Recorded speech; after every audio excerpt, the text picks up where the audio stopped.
One of the biggest challenges when you are preparing for a presentation is organizing the structure of your presentation. What should you put first? What should you put second? What should you put third, kind of thing. So today I want to talk a little bit about that and give you some tips on how to prepare a presentation and use the correct structure for it. If this is the first time you have visited my channel, this channel has a lot of videos about presentations, tips, tricks, and how-tos. Basically, I really want to help you guys give better presentations. So please like and subscribe, and also hit the bell notification icon there so you don't miss out on any future videos. Okay, so the structure of your presentation. Now, generally, I would always recommend thinking about your presentation as a three-part act. Just like in a play or a TV show or movie, whatever, there will be three parts to it. So you have the introduction, you have the middle, body part, and you have your conclusion. Now, in the beginning of your presentation, one of the things that I would recommend is stating very clearly what the objective of your presentation is.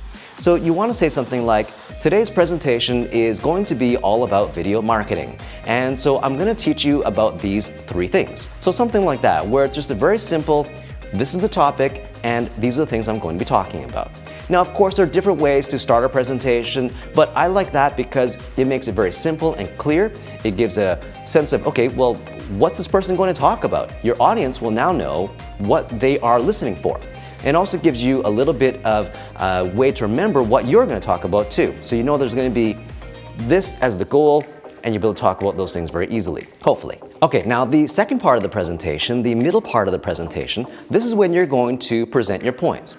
Now, I would always present my points in a logical manner so that it makes sense, so that one thing can lead into the next and lead into the next. Now, how many of these points you should have will depend obviously on the length of your presentation. But generally, I would say try to stick to 3 to 5 things. And if you have a very short presentation, like if you only have maybe 5 minutes or just a few minutes, then stick to one main key point, and that would be enough because you definitely want a little bit of time to expand on that topic. When you have too many things, then your audience is going to have trouble remembering those things. So ideally, I would recommend 3 to 5 things that you're going to talk about in your presentation and put them in a logical order in that presentation. So as an example, if you're talking about presentations or you're talking about video marketing, as I mentioned earlier in my intro, that you could say, well, I want to talk about, first of all, the statistics related to video marketing and why it's important.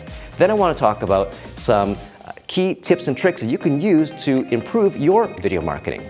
Then finally, maybe some actionable items for them as a third part of the presentation.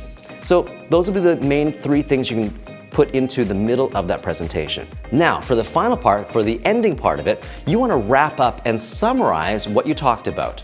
Now, is a summary always necessary? I would say it is because it helps the audience recall what you had talked about. So I would briefly summarize by saying something like, okay, in today's presentation, I talked about video marketing and I talked about these 3 things. And so you'd mention those 3 things again, very, very briefly.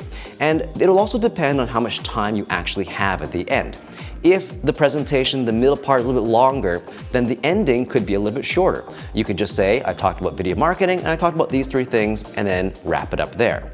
The ending of the presentation is also time for you to offer some kind of a call to action. So maybe it's to say to someone, all right, now you can get in touch with me, or now the first step is you should do this, or now after leaving the presentation, here's what I want you to do. Something that tells people, okay, the presentation's over and this is what I want you to do. So that is a really basic 3-part structure to a presentation that I think fits with almost any presentation.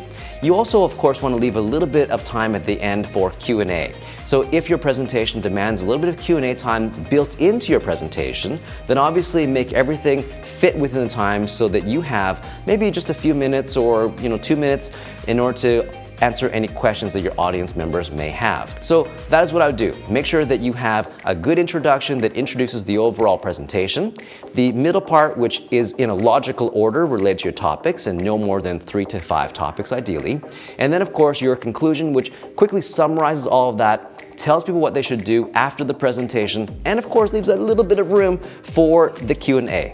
Hopefully you found all of that useful and helpful to you. Let me know if you have any questions or comments, and I look forward to seeing you in the next video. Thank you for watching, and be sure to like and subscribe. Bye-bye.